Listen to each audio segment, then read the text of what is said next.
¿Cómo están ustedes?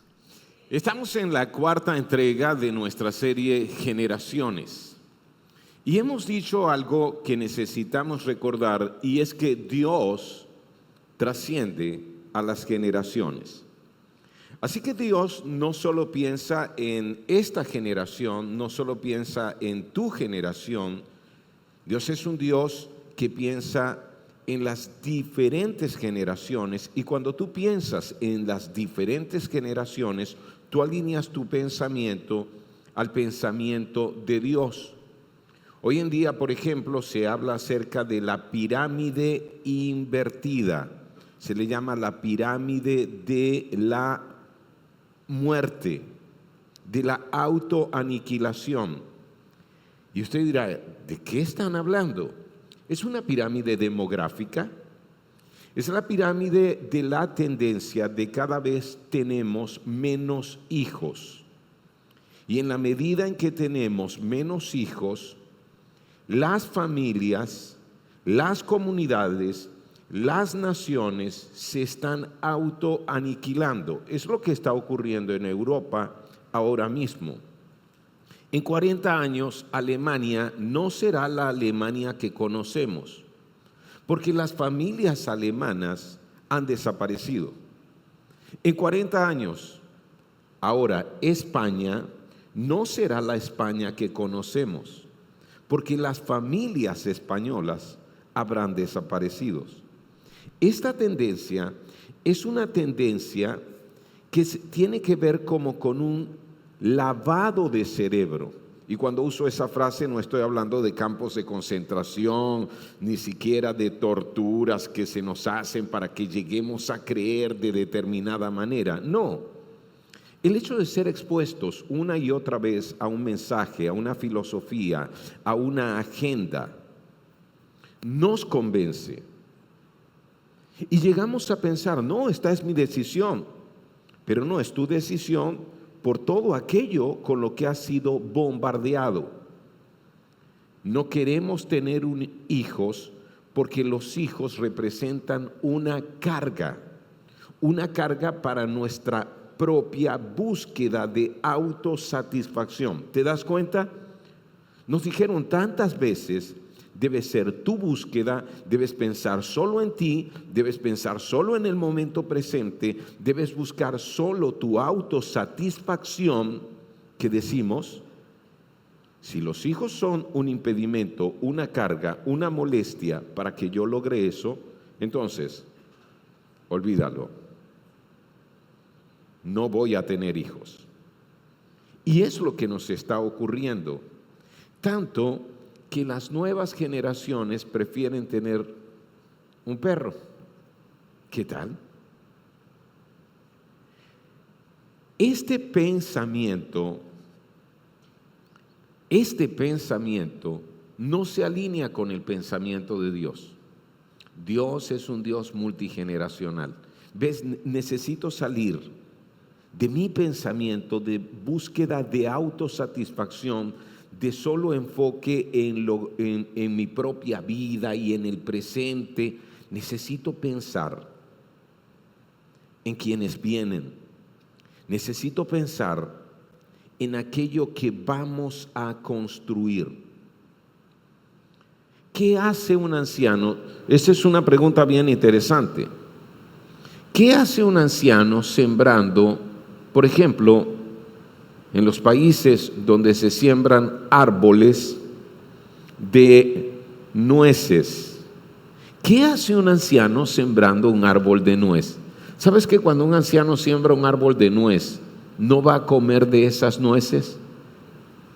Porque se requieren décadas para que el árbol produzca sus primeras nueces. ¿En quién tú crees que está pensando? En las siguientes generaciones. ¿Ese es nuestro pensamiento? ¿Realmente ese es nuestro pensamiento? Hemos hablado acerca de cómo en una sola declaración de la Biblia se ven reflejadas 4 generaciones. José es el bisnieto de Abraham, el nieto de Isaac, el hijo de Jacob. José es este joven que llega a convertirse en el hombre más poderoso del mundo para su tiempo, retrocediendo unos 1850 años antes de Cristo. José es gobernante a la par de Faraón. Está bajo las órdenes de Faraón, pero tiene toda la autoridad que Faraón le ha dado, cuando Egipto es el imperio dominante. Y José dice estas palabras. José les dijo a sus hermanos: yo pronto moriré, pero ciertamente Dios los ayudará y los sacará de esta tierra de Egipto y los hará volver a la tierra que solemnemente prometió dar a Abraham, Isaac y a Jacob. Él está diciendo, lo que recibimos, las promesas que recibimos de las generaciones anteriores deben ser recordadas, entregadas e impulsadas a través de las siguientes generaciones, a través de las próximas generaciones. Y hemos dicho, hay algunas palabras claves para cada generación. Los primeros 20 años son años para formar identidad. ¿Quién soy? ¿De dónde vengo? ¿A dónde voy? ¿Qué es lo más importante en mi vida? ¿Cuáles son los valores que voy a abrazar? Y eso necesitan nuestras generaciones más jóvenes. Entre los 20 y los 40 es una etapa de incremento, donde debe pensarse en crecimiento y multiplicación en diferentes aspectos de la vida, en la carrera, en las relaciones con otras personas, en tu vida espiritual. Luego, entre los 40 y los 60 es un tiempo para crecer en influencia, y allí debemos pensar en reproducción a través de invertirnos en las personas, reproducirnos a través de la formación de personas. Y luego entonces, hoy vamos a hablar a partir de los 60, es una fase de impacto. Ahora, no se llega a esta fase de impacto habiendo descuidado las demás, no. Se llega a esta fase y se llega a tener impacto a partir de los 60, cuando mantienes tu identidad ligado a Cristo. Tiene un impacto poderoso. ¿Quién eres a los ojos de Dios? Cuando llegas a mantener el incremento, sigues pensando a través de los años en crecimiento y multiplicación, pero a través de otros, por medio de tu influencia. Cuando perseveras en eso, cuando perseveras, cuando eres constante en ello, entonces tu vida tiene un impacto, porque tu vida llega a representar esos valores, esos principios,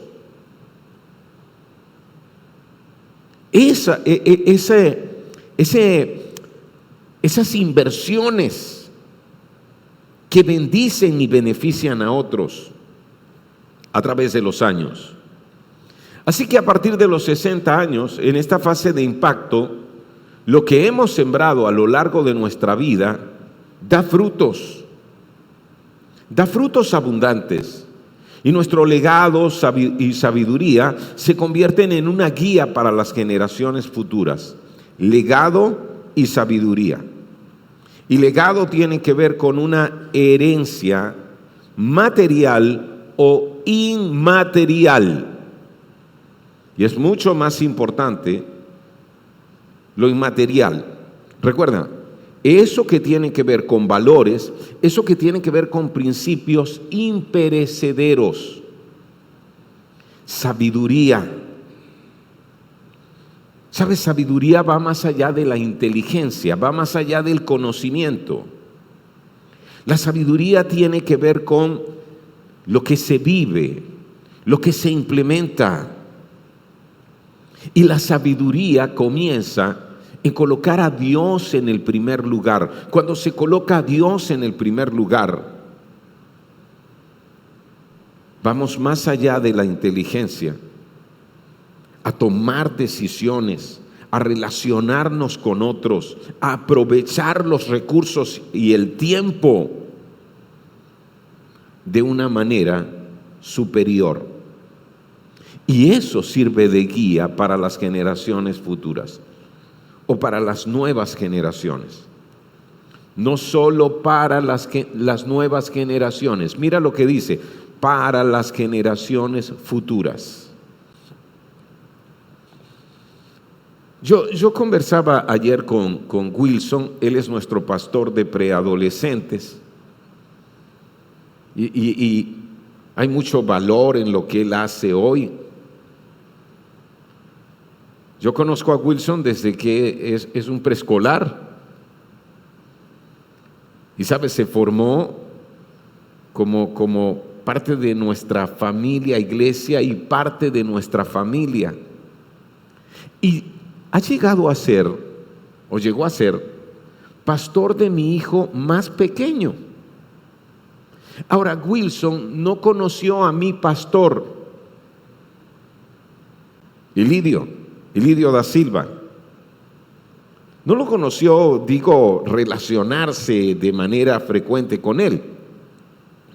Sin embargo, en el pastor Ilidio, yo encontré un modelo, una referencia, una personalidad, se le llama así, personalidad, que reflejaba el cuidado pastoral, dando gran valor a la familia. Para el pastor Ilidio, la familia era el núcleo fundamental, la célula fundamental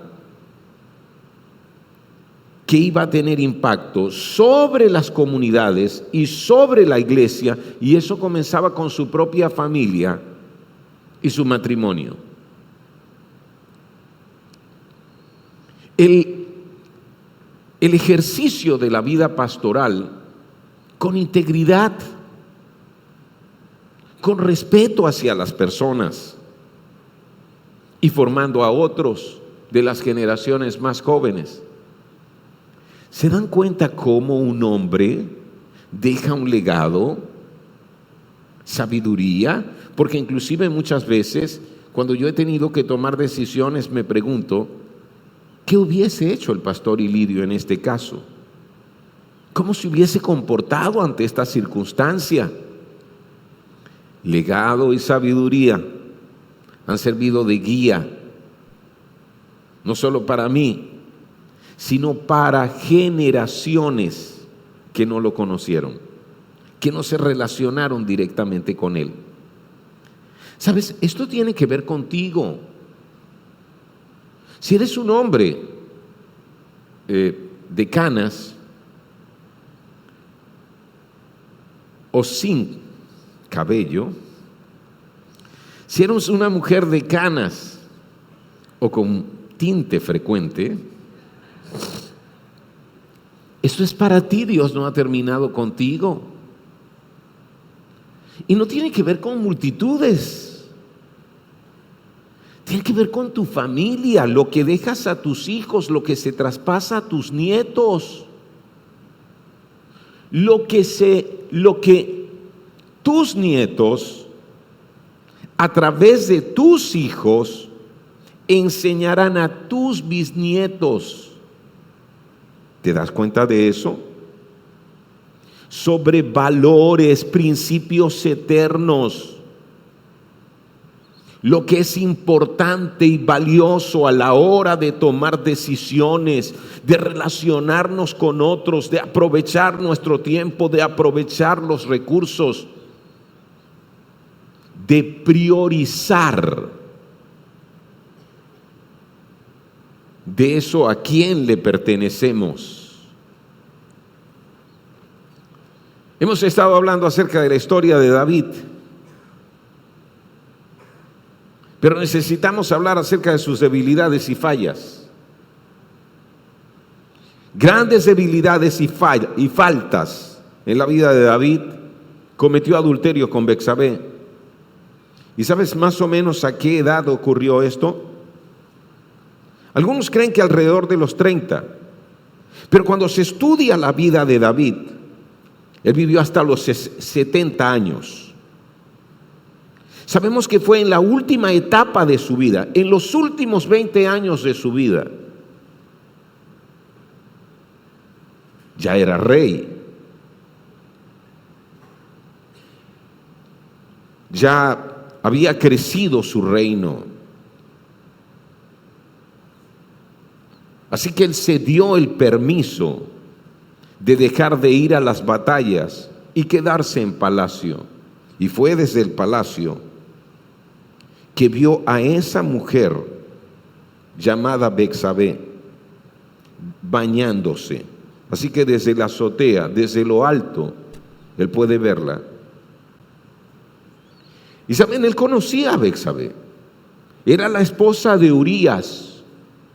Urías forma parte del grupo selecto de soldados que servían a David, llamado los valientes. Él conocía al papá de Betsabé, al abuelo de Betsabé. Fue un hombre que llegó a ser consejero de David. Así que él conocía a Betsabé. Posiblemente la había visto, la veía como una joven atractiva. Y allí comenzó a permitirse, ¿sabes? El pensamiento, la fantasía. Así que la manda a llamar, a traer al palacio. Toda la descripción nos dice que David pasó tiempo con ella en palacio, por lo menos una semana. Porque las ceremonias, digamos, los rituales de una mujer cuando pasaba la menstruación en la cultura judía, requería este tipo de baño muy minucioso y luego esperar unos 8 días para tener un encuentro sexual.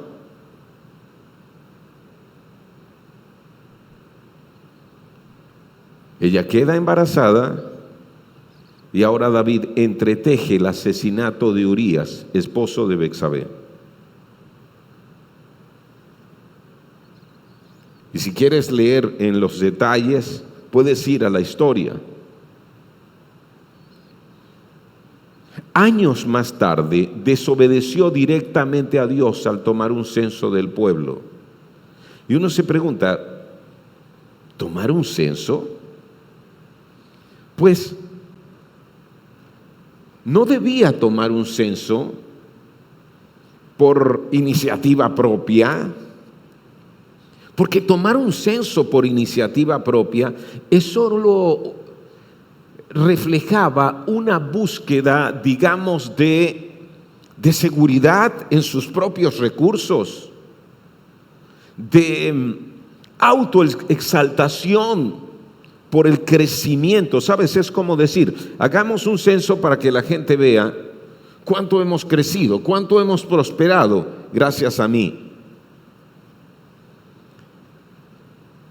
Por otro lado, él fue advertido, no hagas eso. Y sin embargo lo hizo. ¿Y saben alrededor de cuántos años tenía David cuando esto ocurrió? Unos 60 años. Entonces uno dice, wow. Pero veamos un versículo que refleja el corazón de este hombre. Entonces David confesó a Natán, he pecado contra el Señor. ¿Quién es Natán? Natán es un profeta y consejero de David. Y cuando Dios le muestra a Natán el pecado de David con Betsabé, Natán va y lo confronta. Confrontación es aclarar frente a una persona algo que la persona no ve, ayudarle a la persona a ver algo que la persona no ve. Y Natán lo hizo de una manera increíble. Natán le dice a David: un hombre rico tiene un gran rebaño de ovejas. Hay un hombre pobre que tiene solo un corderito, al que cuida como si fuese su hijo. Es su esperanza. Pero el hombre rico recibe una visita y en vez de tomar de su rebaño un cordero para ofrecerlo a su visitante, va y manda a matar al corderito del hombre pobre. Y Natán le pregunta a David: dime, ¿qué haremos con ese hombre? Y dijo David: ese hombre merece la muerte. ¿Quién es ese hombre? Debe devolver 4 veces más el cordero al hombre pobre. Y Natán le dice: pues David, ese hombre eres tú, por lo que hiciste con Betsabé, por lo que hiciste con Urías.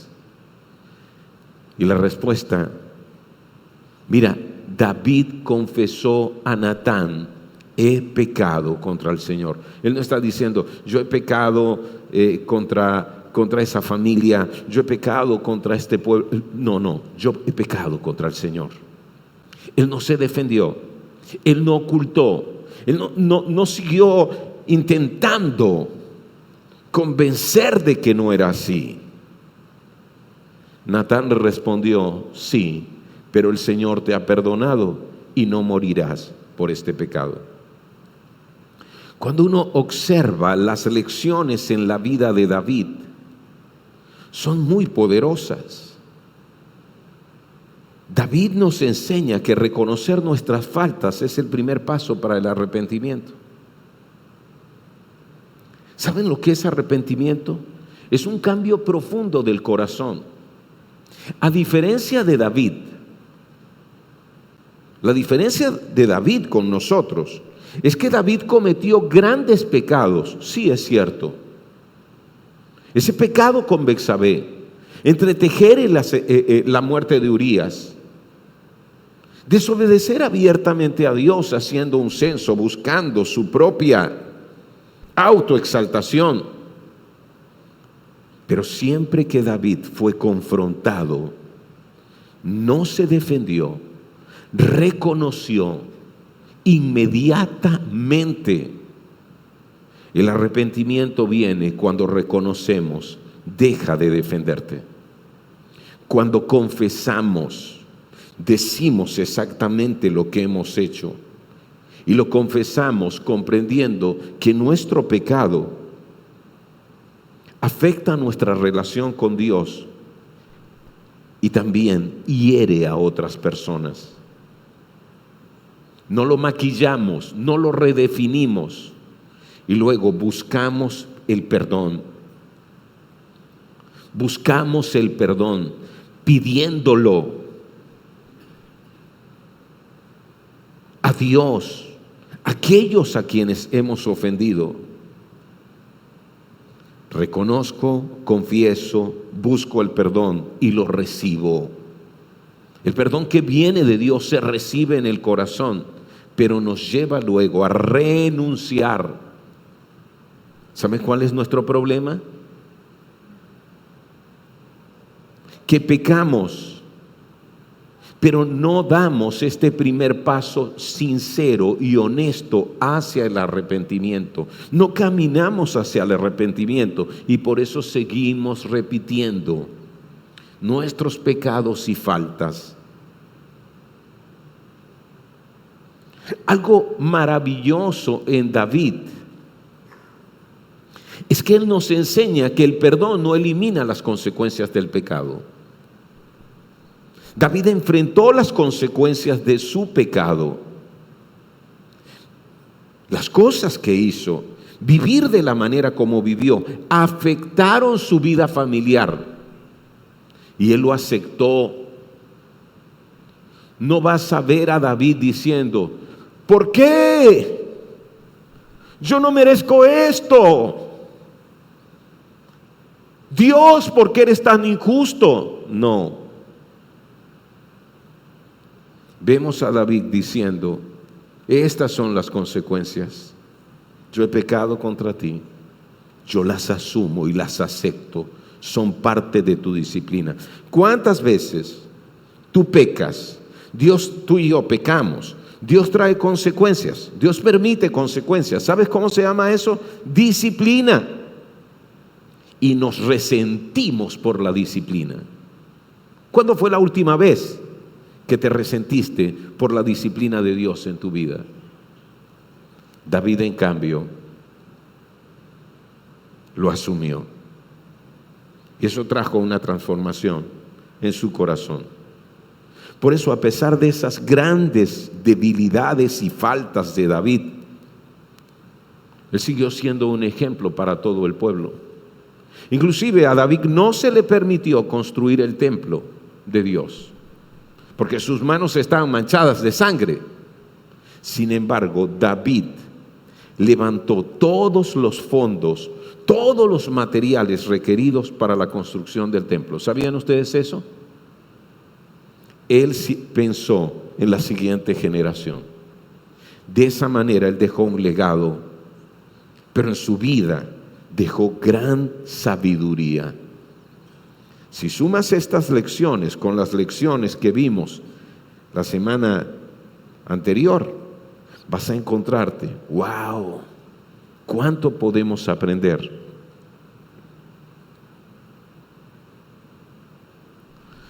Hemos hablado acerca de esta escalera, por así decirlo, de liderazgo. Y decíamos, el liderazgo comienza con posición. Te dan un cargo, tienes un título, tienes una posición en un organigrama sobre otros. Y la gente te sigue porque debe hacerlo. Y tú te basas en tu derecho de dar instrucciones, de dar órdenes, de dirigir. Esa es apenas la base.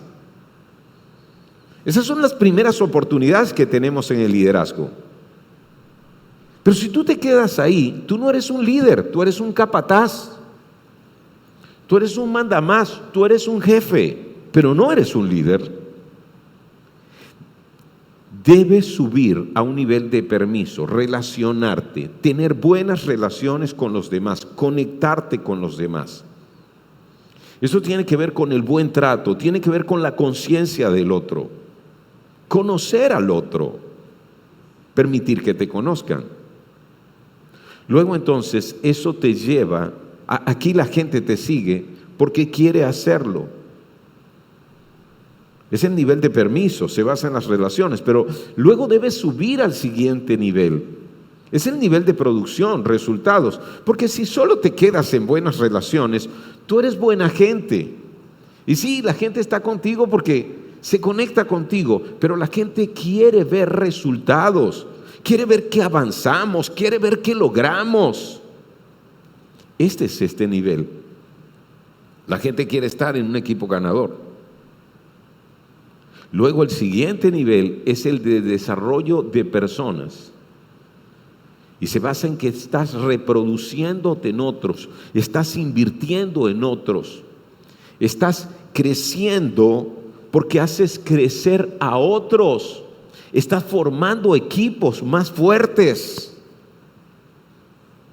Pero este nivel es el nivel del personaje. Y es cuando tu vida se convierte en una referencia de lo que enseñas, de los valores que has vivido, de los principios que has compartido con tu propio caminar. ¿Sabes? Por ejemplo, cuando te pregunto, piensa en una persona que es ejemplo de integridad. Tú no piensas en un muchacho de 20 años, ¿no es cierto? Porque piensas, bueno, que este muchacho de 20 ha sido íntegro, Todavía le falta camino que recorrer para probar. Piensa en una persona que es ejemplo de construcción de familia fuerte. Tú no vas a pensar en un muchacho de 20 o en uno de 30, porque piensas, bueno, es que todavía no ha tenido ni tiempo de formar familia. Generalmente este nivel de personaje, donde tú sigues a una persona, donde una persona es una referencia para ti, inclusive es alguien a quien escucharías, se convierte en un mentor de tu vida. Generalmente son personas que han llegado a esta etapa de la vida que estamos explorando hoy. ¿Te das cuenta?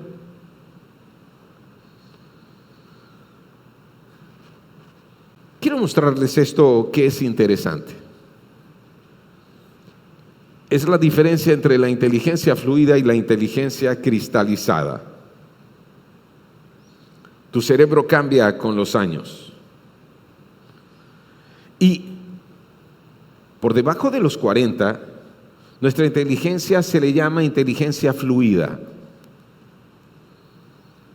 Y por debajo de los 40, este es el tipo de inteligencia que marca cómo funciona tu cerebro.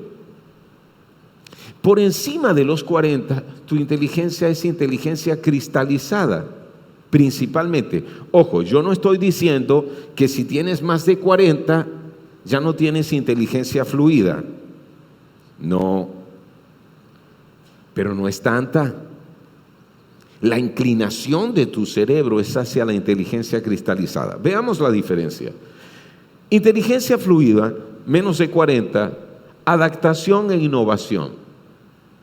Un cerebro joven busca constantemente adaptarse, innovar, ¿sabes? Como cosas nuevas.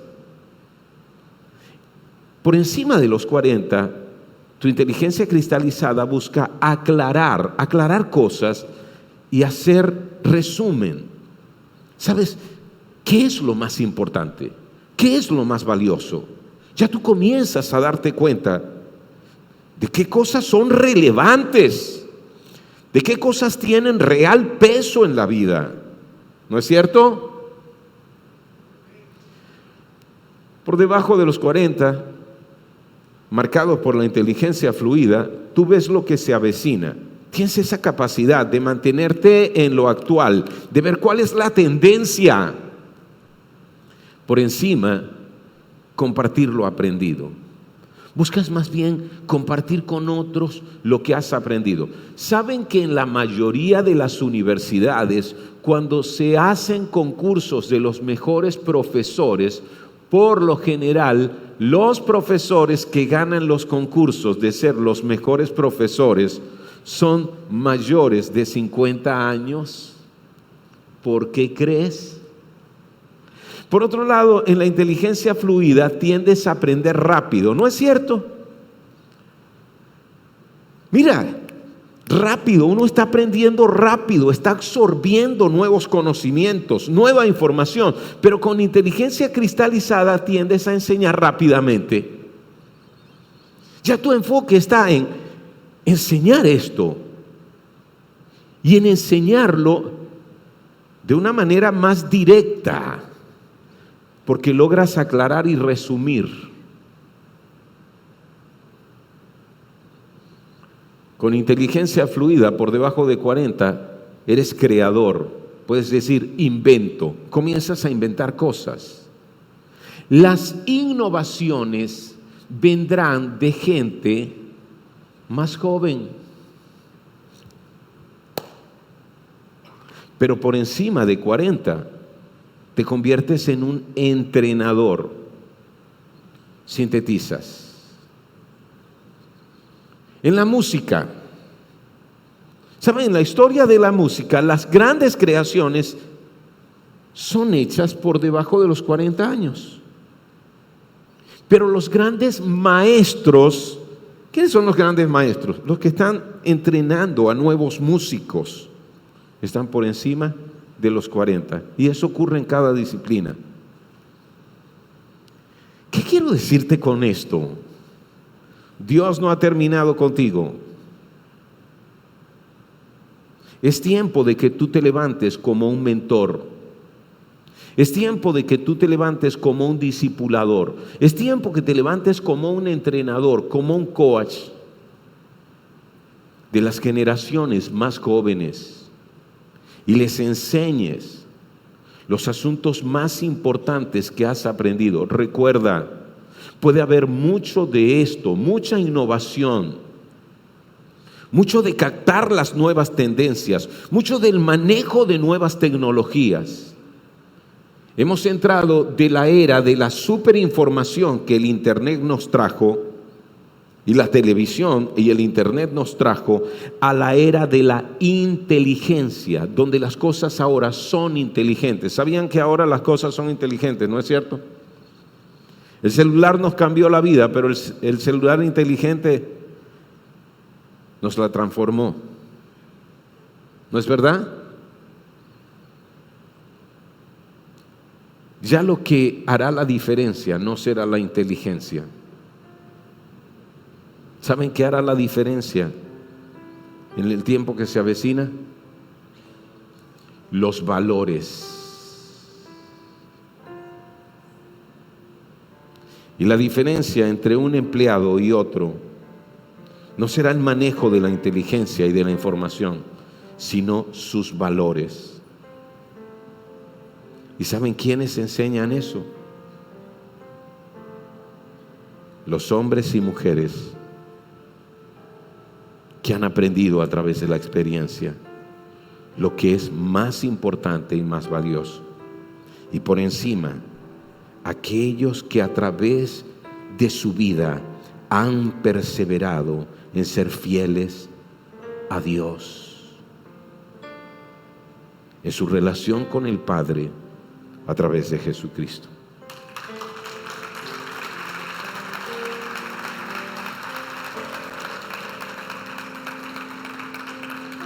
Vayamos a la vida de José. ¿Saben que el versículo que hemos leído todas estas semanas es casi el cierre de la vida de José?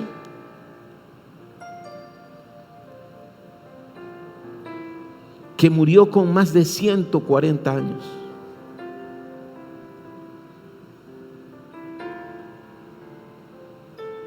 José trae a su familia a Egipto. José trae a sus hermanos a Egipto, a los mismos que lo despreciaron y lo vendieron como esclavo. Trae a su padre a Egipto, anciano. Eso ocurre alrededor de los 40 años.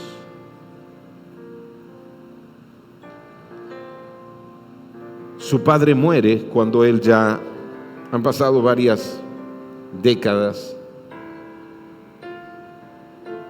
Ya José es un hombre de experiencia en esta etapa que hoy estamos describiendo.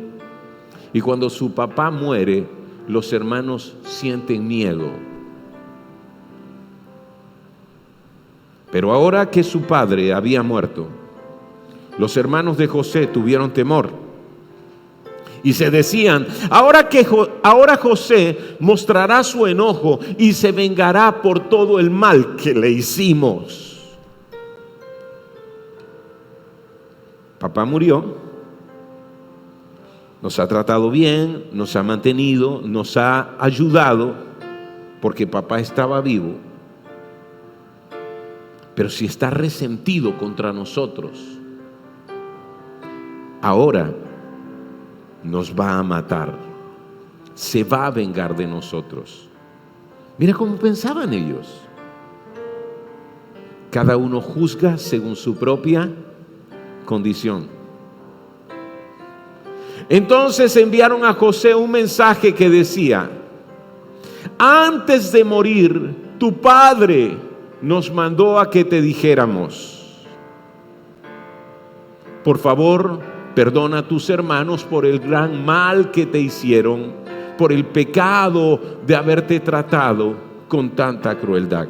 Sabes, cuando tú lees toda la historia, no hay evidencias de que de verdad Jacob el padre de José, haya mandado a decir eso.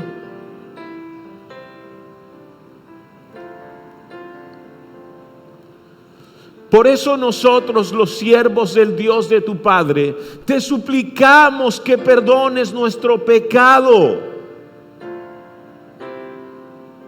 Cuando José recibió el mensaje, perdió el control y se echó a llorar.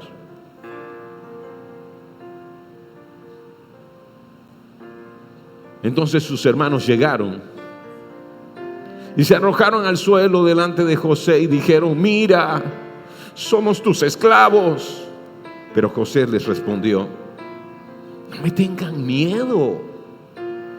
¿Acaso soy Dios para castigarlos? Algo había aprendido José. Escúchame, está hablando el hombre más poderoso en el imperio más poderoso de ese tiempo, después del faraón. Y con todo el poder, él todavía es consciente: yo no soy Dios.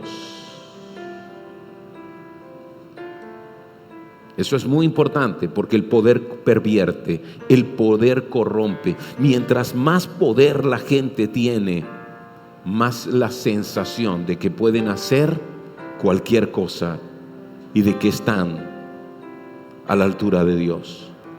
Él sigue siendo consciente: no soy Dios. ¿Sabes? Lo aprendió a través de la vida, lo aprendió a través de las experiencias, y este llegó a ser un valor fundamental para él. Un valor que ahora estaba enseñando, un valor que ahora está comunicando, y sigue diciendo: ustedes se propusieron hacerme mal, pero Dios dispuso todo para bien. Él me puso en este cargo para que yo pudiera salvar la vida de muchas personas. ¿Sabes? Esa es una gran lección que José ha aprendido y está enseñando y está dejando. Coloca siempre a Dios en la escena de cada circunstancia de tu vida. Y cuando tú colocas a Dios en la escena de cada circunstancia de tu vida, tu mirada de esos acontecimientos, de lo que has vivido, cambia por completo. Tiene propósito, tiene sentido. Voy a seguir leyendo, pero ahora está hablando de José ya maduro, de experiencia. Retrocedamos cuando tiene 40 años, 39 años o 40, y le muestra la identidad a sus hermanos. Vamos a retroceder. Estamos retrocediendo unas décadas, pero ya no pudo contenerse. Había mucha gente en la sala y él les dijo a los asistentes: salgan todos de aquí. Así que estuvo a solas con sus hermanos en el momento de decirle quién era. Va a revelar su identidad. Sus hermanos han estado confundidos, creyendo que están tratando con este gobernante egipcio. Entonces perdió el control y se echó a llorar. ¿Ven? Pareciera que estuviésemos repitiendo la escena décadas antes. Lloraba con tanta fuerza que los egipcios podían oírlo, y la noticia pronto llegó hasta el palacio del faraón.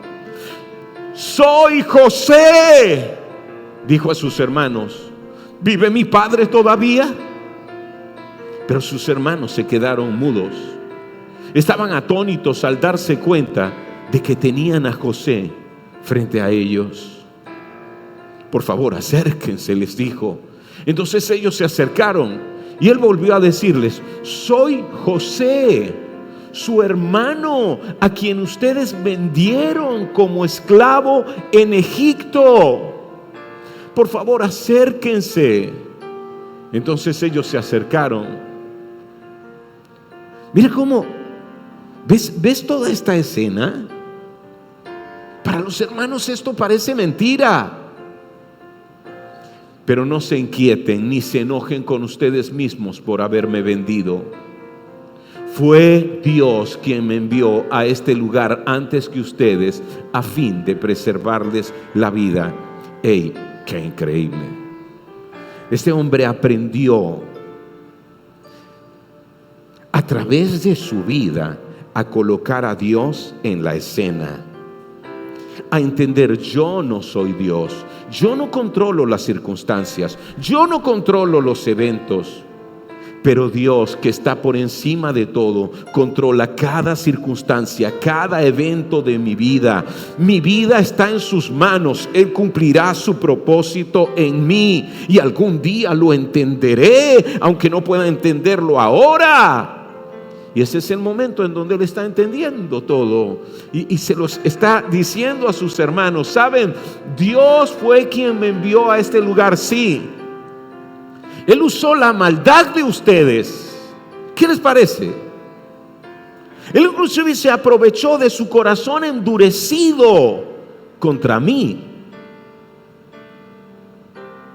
y dispuso de esas circunstancias no solo para mi bien, sino para el bien de toda mi familia, para el bien de las generaciones que vendrían después de mí, a fin de preservarles la vida.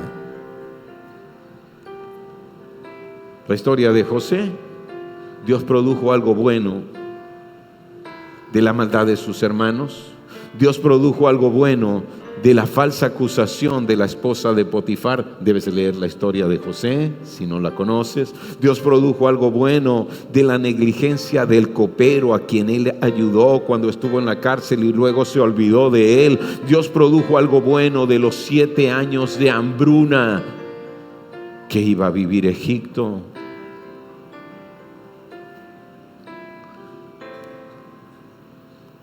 ¿Saben cuál es el gran mensaje de José? Lo que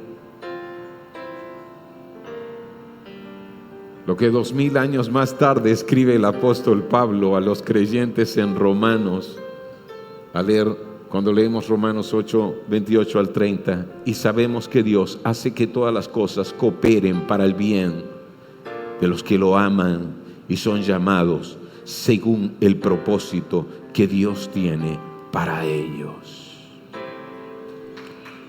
Que tu vida enseñe eso, que tu vida muestre eso a las generaciones que vienen. Hey, yo quiero decirles algo. Uno debe saber, porque aquí hay muchachos más jóvenes y pudiesen pensar: bueno, este es un mensaje para los mayores de 60. No, no es así. Es un mensaje para todos. Es un mensaje para todos. Porque para producir este impacto, tú tienes que mantener tu identidad. Para producir este impacto, tú tienes que mantenerte en incremento. Para producir este impacto, tú tienes que mantener tu influencia. ¿No es cierto? Y eso es tu identidad ligada a Cristo. Mi desafío es este: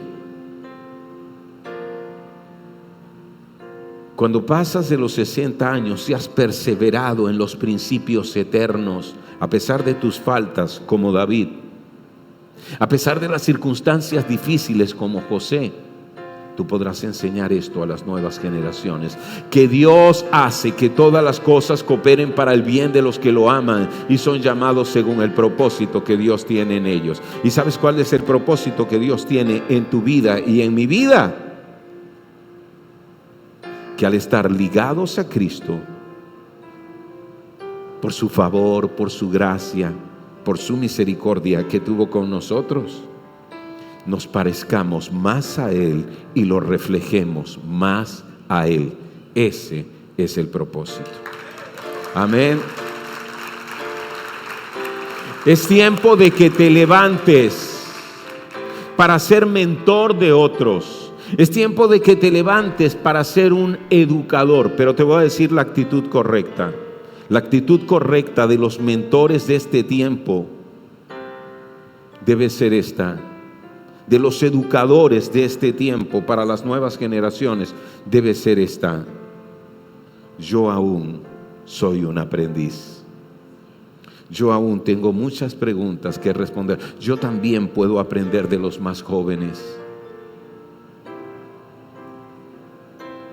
Cuando tú tienes esa actitud, ellos estarán más dispuestos a escucharte y aprender de ti. Es un desafío, ¿no es cierto? Vamos a estar de pie. Señor, delante de tu presencia estamos. Queremos darte gracias por tu palabra hablando a nuestras vidas, por tu palabra hablando a nuestro corazón. Gracias. Señor, este mensaje hoy lo recibimos. Nuestro corazón está abierto para recibir este mensaje. Señor, sin importar la edad que tengamos, tú hoy nos estás diciendo que necesitamos seguir afianzando nuestra identidad en lo que somos ante tus ojos, en lo que somos en ti, ligados a Jesús. Tú hoy nos estás diciendo que estamos llamados a seguir incrementando, a seguir creciendo, a seguir multiplicando lo que colocas en nuestras manos. Tú hoy nos estás diciendo que estamos llamados a seguir influenciando a otros, invertirnos en otros, reproducirnos en otros. Y hoy nos estás diciendo que cuando perseveramos en abrazar valores, principios eternos, nos levantas para ser una referencia, nos levantas para comunicar valores, nos levantas para expresar principios eternos. Así como un día levantaste a David y a través de su vida enseñaste que reconocer honestamente, humildemente, las faltas, las fallas, el pecado es el primer paso para el arrepentimiento que produce transformación. Que aceptar tu disciplina sin resentirnos transforma la vida y nos lleva a ser restaurados. Señor, así como José, que aprendamos, no somos Dios y tú tienes el control de todas las circunstancias, de todas las cosas en nuestras vidas, y las usarás para nuestro bien,